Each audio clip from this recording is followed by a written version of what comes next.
General Sahir Shamshad کی یوم تاسیس کی تقریب میں شرکت۔ السلام علیکم۔ پیش خدمت ہے رپورٹ 89.4 سنو FM۔ میں ہوں فرحت عباس شاہ۔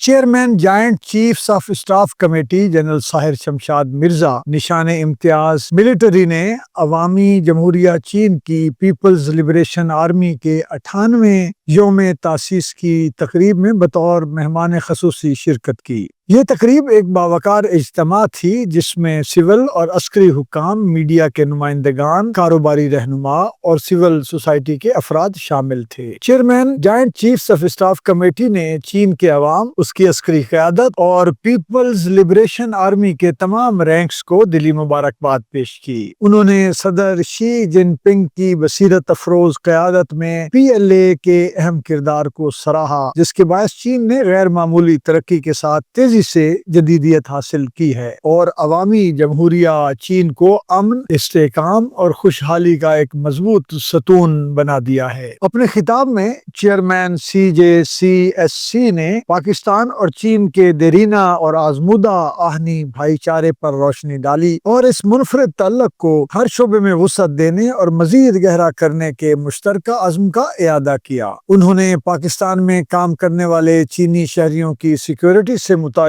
پاکستان کے غیر متزلزل عزم کو دہرایا۔ جنرل ساحر شمشاد نے چین پاکستان اکنامک کوریڈور پر تعاون کو فروغ دینے، دفاعی تعلقات کو مضبوط بنانے اور علاقائی ہم آہنگی و ترقی کے فروغ کے لیے پاکستان کے عزم کا اعادہ کیا۔ پاک چین دوستی زندہ باد۔